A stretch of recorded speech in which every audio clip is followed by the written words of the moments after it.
the brushing workflow of the Doodle Groomer Chick. That's me.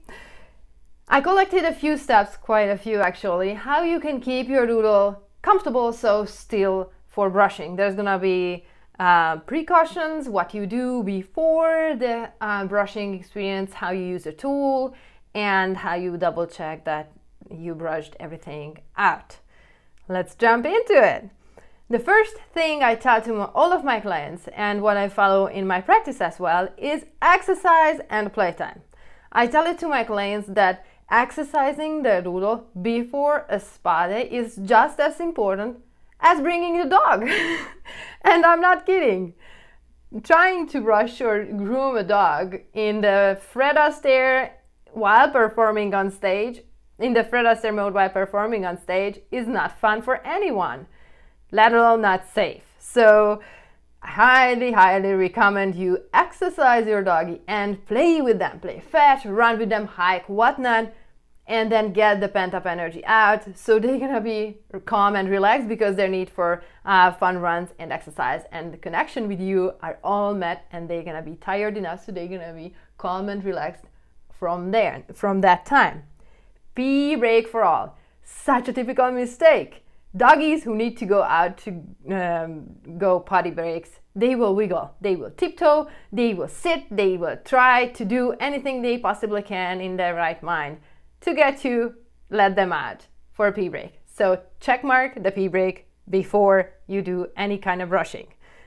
Distraction-free environment. Critical. If you try to brush your doggy in a household when there are kids running around or other two dogs, or your husband is on a conference call and everyone is frustrated because you need to be quiet or whatnot, or vice versa, or the doorbell rings, or you don't know what you're doing, the environment needs to be calm and relaxed. So shut the door, leave everyone out in case, or every doggy out in case you want to stay alone. Some doggies do better in case their paw is right around, but they need to be calm and chill as well. So pick whatever is right for your dog. The environment is key. I have no idea how those grooming shops actually make a living while having all those ginormous windows and so many floating grooming tables, like little aisles in the middle of the room. It's really not safe. That's why they use all the grooming loops on the doggies, because there is so much in environmental distraction, like people running around, clipper noises, blow dry noises, people walking by the window on the outer side and taking a peek in it. All of that is craziness. Craziness from Doodle, a high energy level dog's perspective. They just go wild. So eliminate that. Number 4, using the right tool. Critical, essential part of the whole thing. If you are using a dense brush, your doggy will not like you for that. Even if it's the Coral Big G from Chris Christensen. $60, still doggies hate it because it's a dense brush. It has crazy amount of pins. It's not gonna work that well because the more pins, the more it's gonna get stuck in the coat, even with less mats around, and the more your doggy will wiggle. So I have a separate section about why I use the tool I use and why I recommend you to get something similar or exactly that one. So I'm not gonna get any deeper into that. Using the right tool is critical. And the 5th section, Doodle mat map. Before you would grab the brush, I highly recommend you to grab the blow dryer. Why? Because that will give you an insanely awesome view about your doggy's hair situation. In case you use the blow dryer on the doggy's body, from the back of the ear up until the tail, anywhere in between, except for the privates, then you're gonna be able to see right to the skin, and you're gonna be able to even make a map, which by the way you can download if you make an account, and if you just go to my website, either way, and that's easier for you to remember. And you're gonna be able to see what's going on, and you're gonna be able to better understand the situation about the mats. So we either use a small blow dryer or a high velocity blow dryer for small doggies, puppies, and the doggies with less hair, the small blow dryer will totally work. As long as you can see up to the skin on your doggy, you're gonna be fine with the small one. In case you can't, then you need a high velocity blow dryer. Always start from the low and go up until you can see the skin and your doggy cooperates. So you're gonna be able to see directly to the skin. That's the main thing, to make sure that you find everything up until the skin, because anything left in close by to the skin will result in short shaves. Using the brush. Whenever we are trying to find tangles and mats, the brush is your second go-to tool to do so. Now, what does it do when it runs through or gets into a mat? It's gonna do two things. It's gonna give you a specific sound, and it's gonna give a specific sensation for the dog and for you. Let's talk about the sound first. I have doggy hair all over, though I'm not grooming doggies for ages right now because of the COVID-19, but still doggy hair. Wonderful. So the sensation, what you are looking for when the brush gets stuck in a tangle or mat.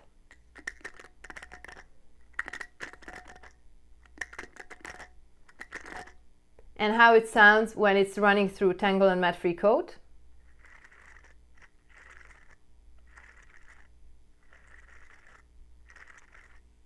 I think you can notice the difference.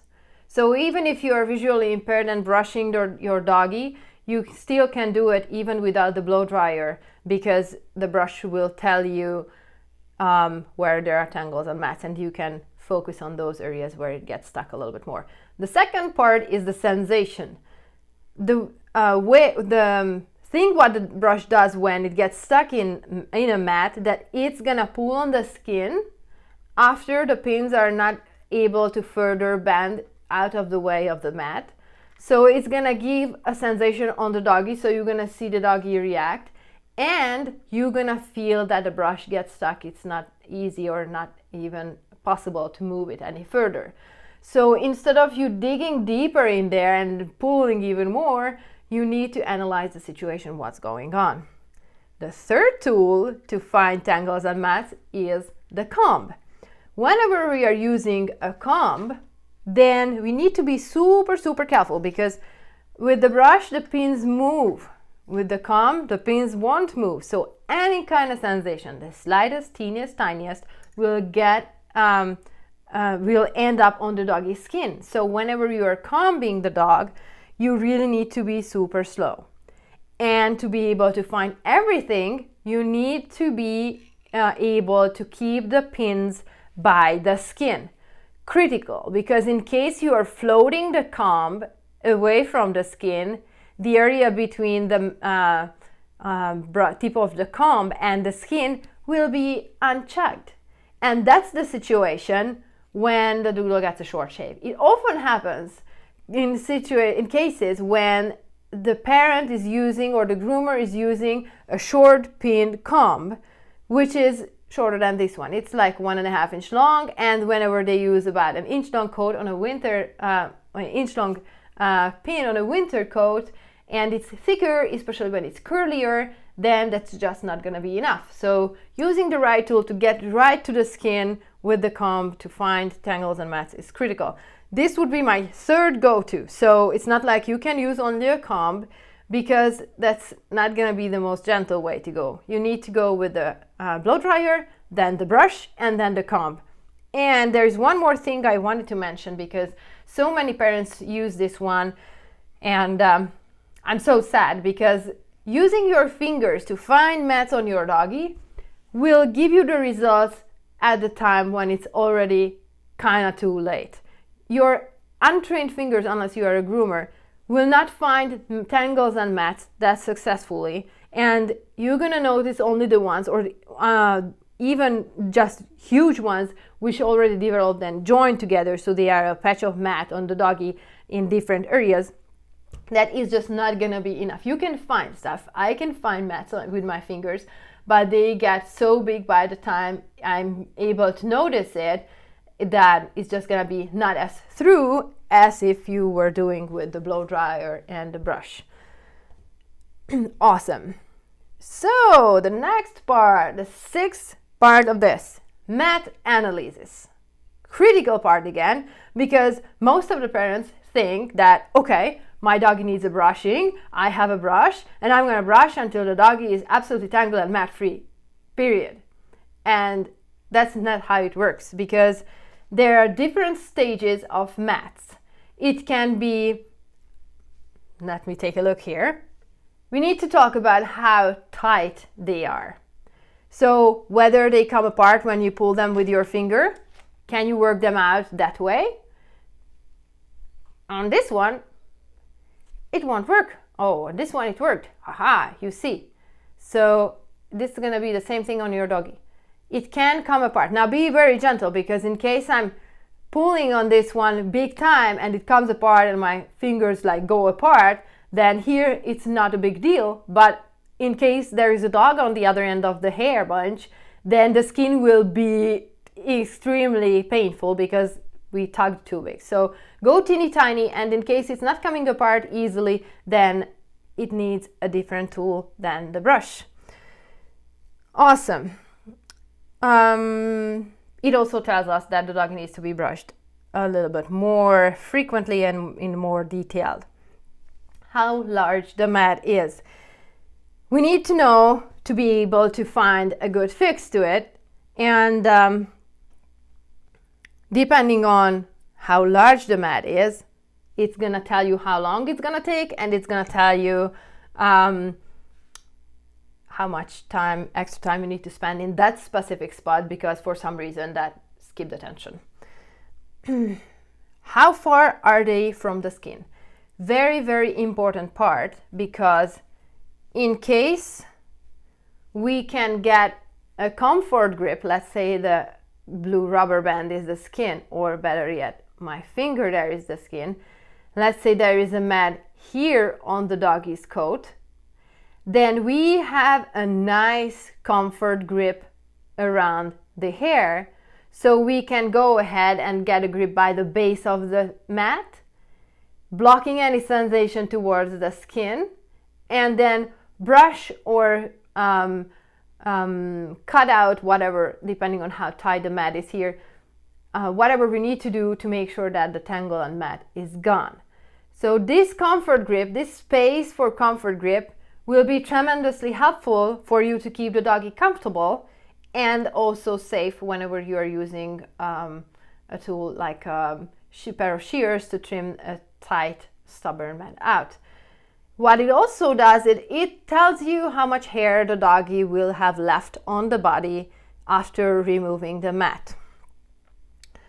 Cool. Location on the body. Now, as you can imagine, and it's the same situation with you two as well, and me as well, that the doggies have more sensitive and less sensitive spots on the body, which will tell you how much they will tolerate or how much training and desensitization they're gonna need on those spots. But it definitely will be an aid or deal breaker for you to help the doggy get rid of the tangles and mats in specific areas. Now, which areas I'm talking about? Oftentimes the butt area here, the inner thighs, and the whole head pretty much, and the feet area are considered as more sensitive. The doggies are more cautious about when you work on those spots. Great. Action plan. Let me talk about some ways to deal with mats in different situations. We're going to talk about two aspects, two variabilities from mats and the comfort grip perspective. We're going to talk about loose mats when the hair comes apart when you pull it, and tight mats when they, this is a loose one as well, and tight ones which won't come apart. So keep those two in mind, and we're going to talk about situations when we have a comfort grip, space for a comfort grip, or when we don't and the mat is right by the skin. Now, regardless how well brushed the rest of the body is, that tight skin will tell you whether the doggy tight mat or loose mat will tell you whether the doggy will be brushable or not. So let's see all the varieties combined with these two cases. What happens when we meet with a bunch of loose mat and there is a comfort grip? So there is a loose mat on this bunch of hair here, and we have room for the comfort grip. So we get a grip by the base of the mat, and we can brush the area out, and we block the sensation towards the doggy, and it's easy peasy. It's fast. The doggy won't even notice that you're working on him or her. You always need to hold, and if you can, to grab that hold, say a safety grip hold, before the skin and between the skin and the mat, so your doggy will be comfortable. All hair is going to be saved.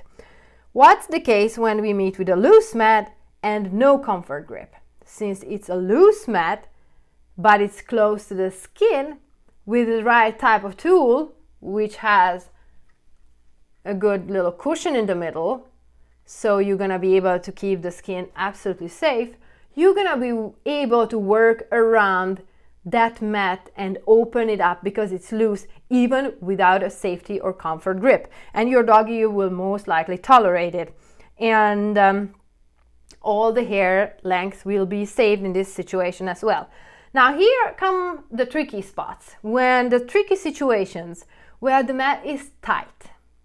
So when you pull it, it won't come apart. And in these cases, brushing won't be enough. And this is the exact spot where I want you to understand that your doggy is not stubborn. They don't want to screw with you.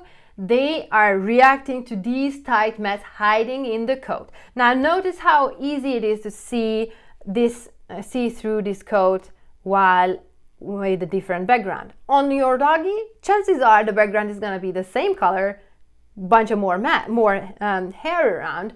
So you really need to keep an eye out for tangles and mats, and answer your doggy's calls, their reaction to your behavior whenever you find or your tool hits a mat there. They are not trying to be bad dogs. You're not necessarily using the wrong tools, but you really need to use it in a way that it's going to help you and your doggy to stay comfortable and cooperative.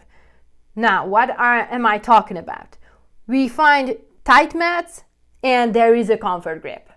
Relief, because when there is a mat away from the skin, somewhere here, and you can get a grip between the mat and the skin, even if it's a tight one, you can try to work on it by cutting into it or using the dematting rigs. I don't really like those, but cutting leaves a much more clean cut edge and end on the hair, so it's going to be less likely to mat up again. So you really want to, if you really want to work on that area, you can cut in the mat and brush it and cut it again in case you really want to keep the hair and try to open the tight mat up.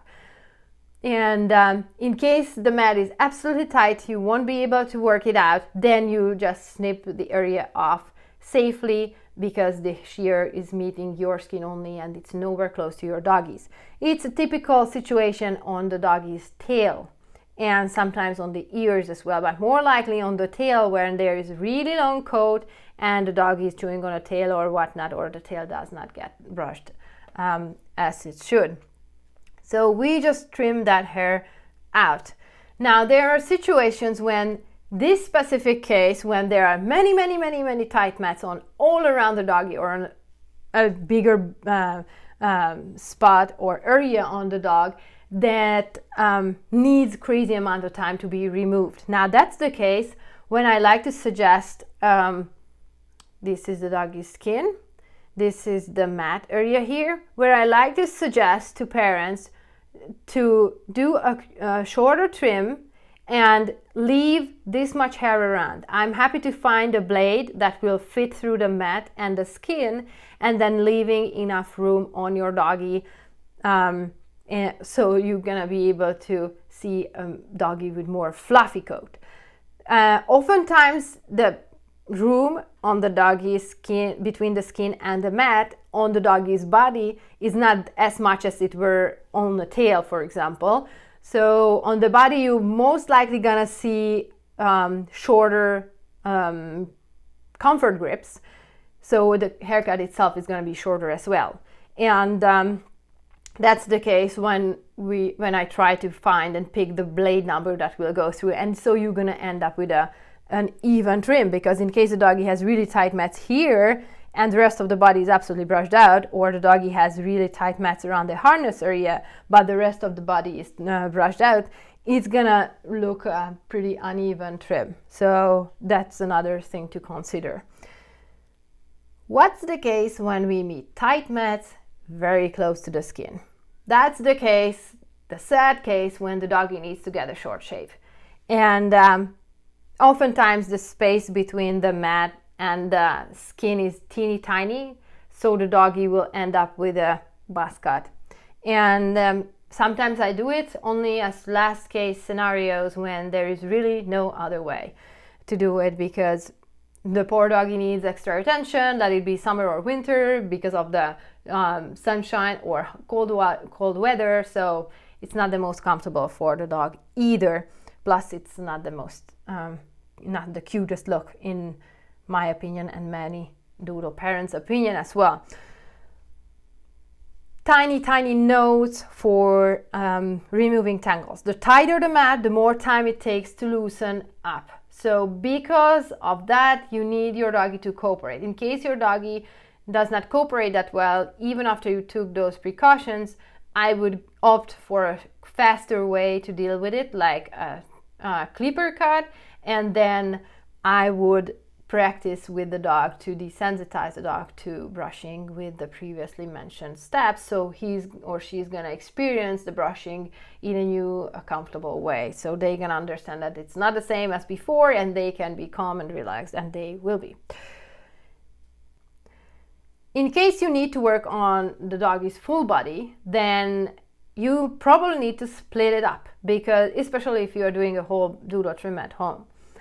Prepping the coat takes a long time, especially if there are mats present. So you really want to make sure that you respect your doggy's patience, and you let them go and have a break. I wouldn't be able to stay there for like 2 hours in a row for only a demanding session, and so why would we expect that from the doggy? So keep that in mind as well. 8th part, direction to brush on the hair length. Why is that important?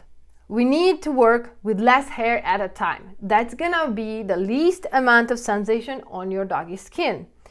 And what does that mean? It means line brushing. So whenever you are brushing, you are working on one section of the hair. Let me just bring Mr. Clifford here. You're working on one section of the hair in sort of a line, and then once that area is brushed out, then you move a little bit further, kind of feed new hair for the brush, and then you work on that spot as well. That's gonna work very well and will keep your doggy comfortable and cooperative for the brushing session. The smallest amount of unbrushed hair at a time. That's another part of line brushing, what I talked about, that it's not only the feeding the brush, but also we work from the tip of the hair towards the base of the hair. It's going to be easier to see on this sample. We're going to work not only in line brushing method, layer, perspective, dimension, whatever you please, but we also need to work from the tip of the hair towards the skin. That's going to give you the least amount of hair at a time. So we are brushing the hair from the tip of the hair and we go up higher there. Whenever the brush gets stuck in the coat, I'm so glad I did this on this sample. Whenever it gets stuck in the coat, where should I put this sample? When it gets stuck, you are not trying to pull it down. You are moving it out and you are going one step lower on the hair to brush it out and work on less hair at a time and open up the hair that way, gently. Because whenever we find a mat and we pull more, we make that mat even tighter. It's like when you're trying to open up fishing lines and you pull it apart, it's gonna be even tighter. You need to loosen up the sections teeny tiny by teeny tiny so the doggy will be comfortable and you're gonna be able to succeed. Now, still in the second part of the smallest amount of hair, smallest amount of unbrushed hair at a time, is we work from the feet and toes towards the nose. Because whenever we do this, we're gonna work on the least amount of unbrushed hair at a time. We finish up this area, we go a little bit further. In case we were trying to start, let's say, on the chest area here, or the sides, let's say the sides, it's going to be better. We try to work on here. All of the surface here is going to be absolutely unbrushed. There's going to be probably tangles there, even mats from the harness, and it's going to be painful for your doggy. So working on less unbrushed hair at a time will give you that advantage, especially if you combine it with working from the tip of the hair towards the base of the hair. Will give you that advantage that your dog is going to be more comfortable, so they will cooperate more willingly. Ninth part, directions to brush on the dog's body. I like to go with the hair growth for general brushing when there is no craziness going on the doggy, because you do it frequently. So I brush this way as the hair grows on all body parts with that. Whenever it comes to the ears, I go with the hair growth, but since I move the ear up, I'm moving the brush upwards. But in general, I'm going downwards like that, all over, even on the tail. And when it comes to mats, the direction can be anything. When there's a mat here, I open up the coat. Let's see, I open up the coat like that, and then I work on the brush. And whatever direction works, and the mat loosens up faster, I will keep doing that until the mat is loosened up perfectly, so the doggy is going to be comfortable. It doesn't matter, just keep in mind that the direction which you are opening up the mat the fastest. Great. Directions to brush on dog's body part. Critical. It's so important. I like to explain it the way that you are grooming and brushing a robo-doodle. A robo-doodle is a square little thing which has 6 sides, just as a dice. Outer side, inner side, front, back, bottom, and top. Every single body part on your doggy has these features, these sides on, and you really need to make sure that you are taking care of those and the edges. That's the way that you're gonna be able to cover every single inch or square inch on your doodle, so you're gonna be absolutely tangle and mat free. So keep in mind, you are brushing a robo doodle, 6 sides. Awesome, plus edges. Haha, I hope you remembered. Great, so now we can see the workflow. You know all the tips and tricks I do, and here's the workflow. Actually, no. Before the brushing, there is a workflow I like to do on my clients whenever it comes to brushing, but for you, when it still does worth to do these like every 3 weeks or something. But whenever doggies come to me, I always do this to make sure that I do these before the brushing. So what are these surprising, what is the surprising list here?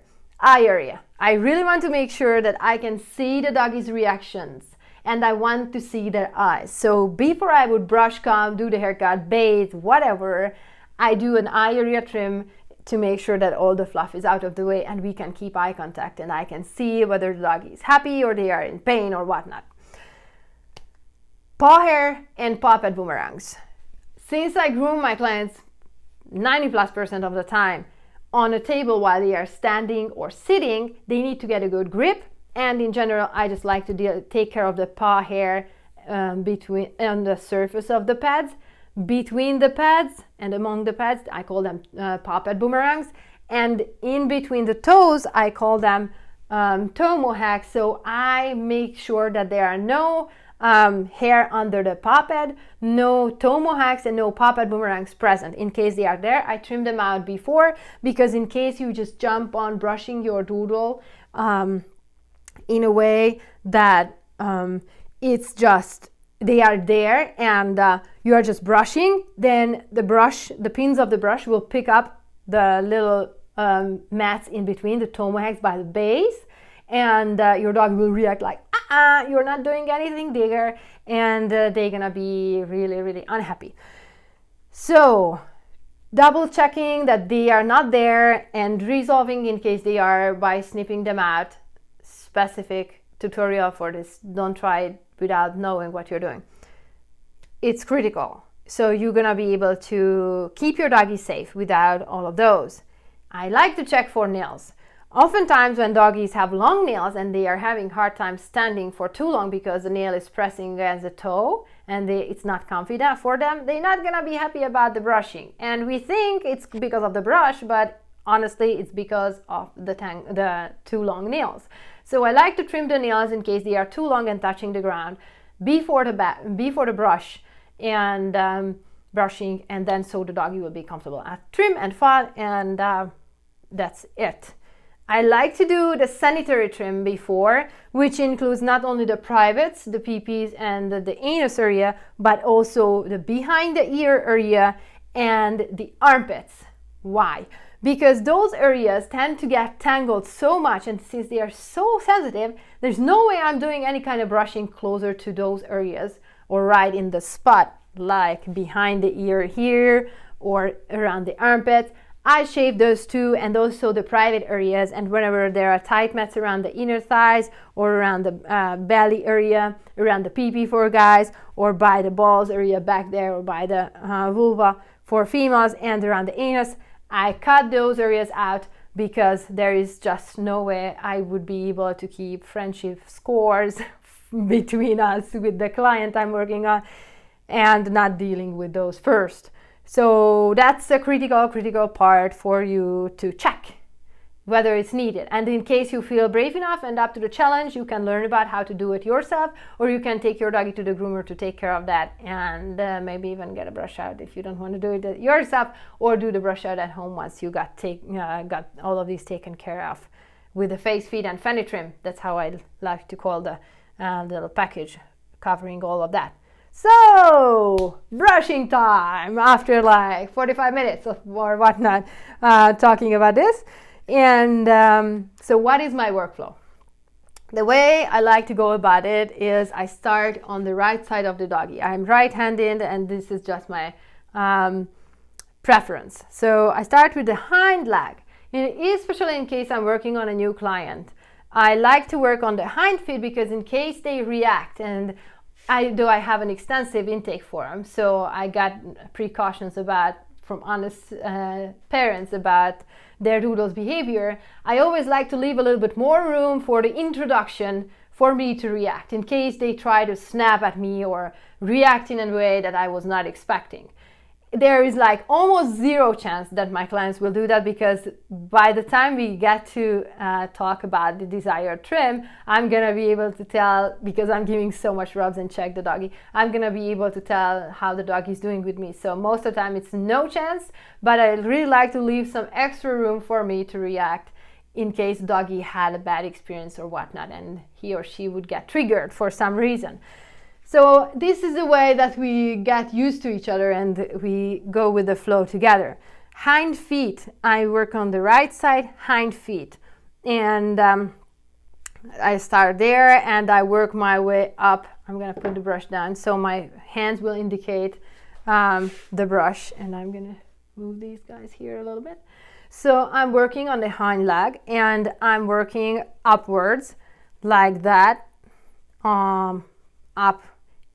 up on the leg. I want to mention that there is a hole, I call it hoka hole, that the doggies have on the inner and outer side as well. It's about this height, and it's a critical spot because hair is in there and it gets matted so bad because the hair does not get brushed in there. So the thing I do is I grab the skin on the above or below, or in the area, but I twist the skin so the hair from the hole will pop out on the bone area there, and I can brush it. So keep an eye out. That spot gets matted so bad, and I want you to know about it. And I work all around on the hind leg, And while I'm working on this hind leg, I also take care of the inner side of the other leg, all the way up to the privates. And up next, I work from the leg towards the butt area. I cover everything up to the inner middle section, and whenever I'm working there, I'm always keeping the privates safe and behind my hand. So I'm working on this side and everything is on the other side. Let it be a vulva or a set of balls or the leftover of the balls, so the doggy will feel safe and the brush or comb, whatever I'm using, will not get even accidentally there. Awesome, butt area covered. We are going a little bit further, and this area on the sides and side and back. You can do the whole thing kind of in one, some small doggies, but you can also do like this side or that side. I mean the side and the top after each other. It doesn't really matter. Critical spot, I call this the belly thigh flap, because the hair here is so soft and it folds, and it's very easy to miss this section and end up with a really ugly hole in here because of deep mats. Okie dokie, great. We got that, perfect. And I usually do the belly. I'm just taking a peek at my notes here because I have tiny sections like this hoka hole and belly flap on the info here, and I want you to know every single possible way to find mats and the tricky spots as well, because whenever I'm doing it, it's more like doing, I'm not really thinking about the logic of it, and having these notes helps me huge, so you're gonna know what's in my mind while I'm doing it. So after the belly is covered, usually I do it with holding the leg up, especially for large doggies, and just brushing the area there, and then I put the leg down and I do the front feet.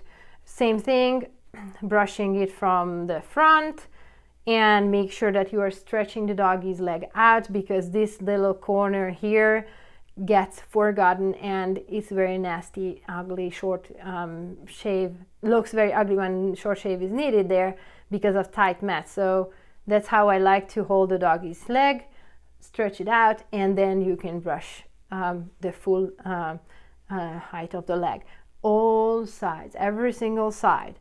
And while I'm doing the front leg, I sneak in the other side of the other leg, the inner side of the other leg, the left one. Awesome. One more thing about the front leg, that's why I really love my little notes here, is the wrist groove. Now the doggies have the same hole on the front as well. I named it wrist groove. I was on doggy forums for veterinarians, groomers, vet techs. No one could tell me how the wrist groove, the hoka hole, and the belly thigh flap is called. So I had to give them a name, because it's like I really have to call them something. So that's what I come up with. And same thing applies on the front, also on the outer and inner sides. You need to pay attention to those little spots. They can be kind of tightly matted.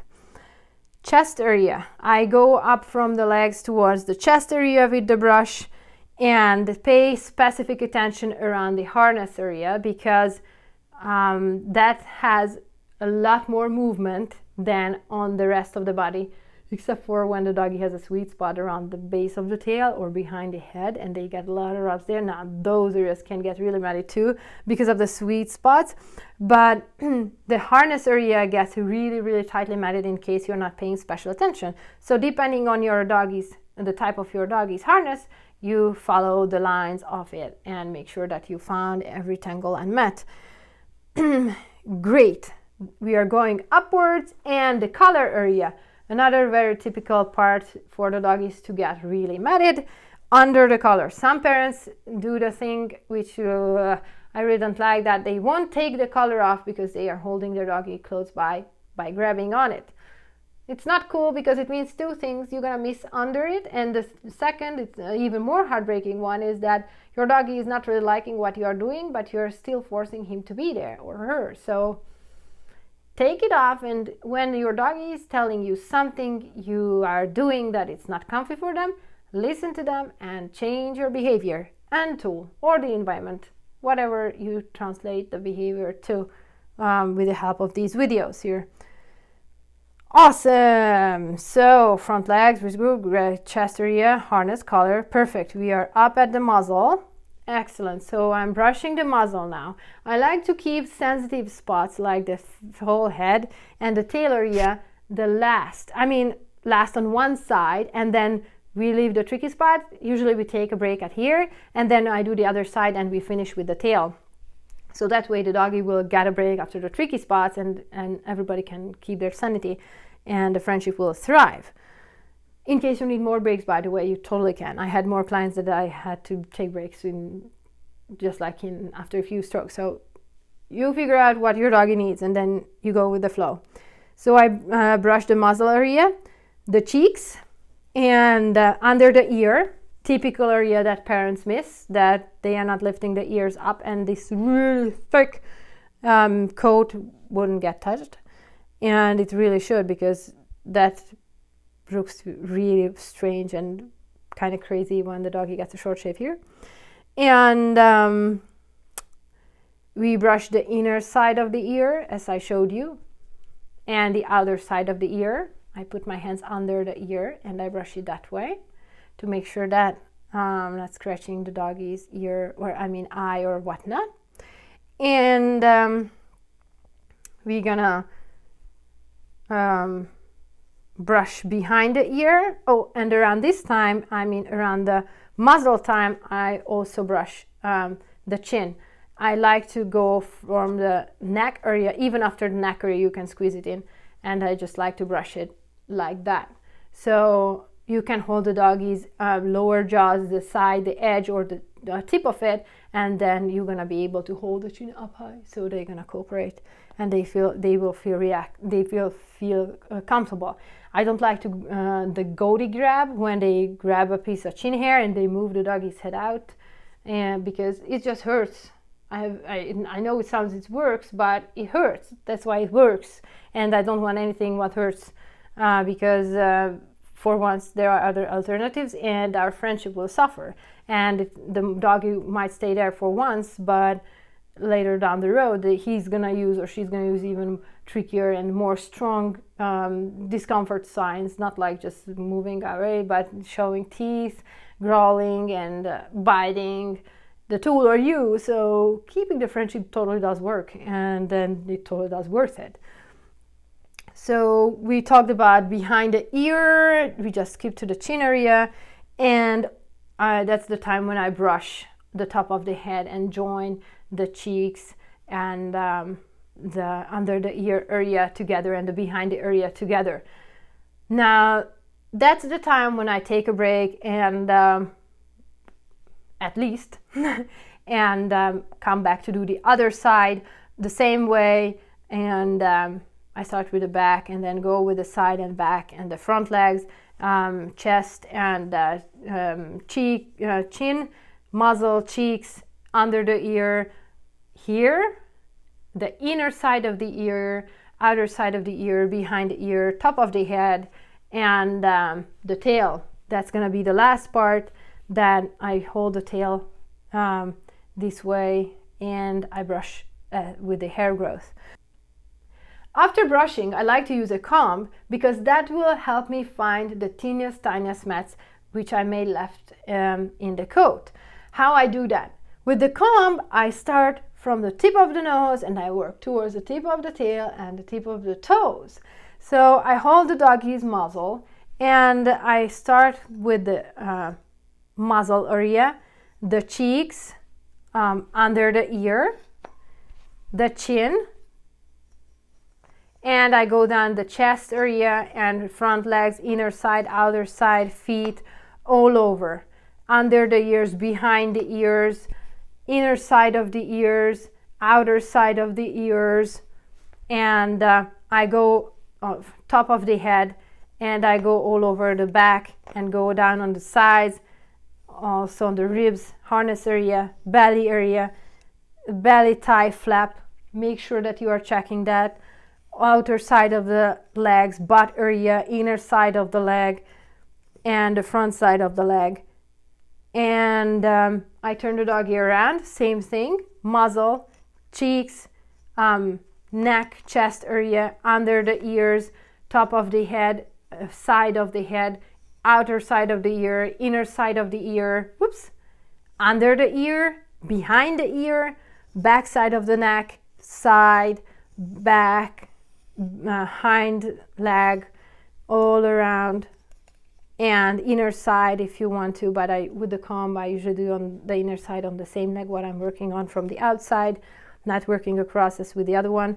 It's easier with the comb, I think. And the butt area, and all around on the leg. And the tail is the last one. I do it in a way that hold the bony part, and just making sure the two sides are covered. The underside needs to be covered as well, and also the top of the tail and the edges. So that's it. Would you thought that there is so much thing just the workflow of the brushing and how you keep your doggy comfortable for it? Okay, now then you saw that that's my workflow, the optimal thing, that's the ideal for me. You can decide for yourself, but I like to switch between body parts in case the dog is showing sensitivity signs because they are not comfortable with me around their butts, because this is our first appointment, or because they recently got bitten by a dog and the wound is still healing around there, and they need a little bit more trust built up that, hey, I'm gonna be able to take care of that as well, even that you have a little scab around there or two. So feel free to switch around the body spots. Just make sure you're following that you're working from the on less hair at a time, and from the tip of the hair towards the skin, and to make sure that you are using the right equipment and all the precautions and basically everything what we are talking about. So you don't have to follow these steps in this order. You can go your own custom way, whatever your doodle likes. And you need to take breaks. Breaks are critical. So even I'm craving for one by now. I bet you do too. So take breaks. In case your dog is getting frustrated or you are sensing that you are getting frustrated, put the brush down, let your doggy go, and enjoy life. Because after all, what's all this in case your dog is not happy about it? And what's all this in case you're not happy about it? So take breaks and come back to the topic later whenever both of you are recharged. And that's going to be the key, so everyone is going to be comfortable and they will cooperate. Cool. I'm glad you made it this far. I need to take a break. So see you soon.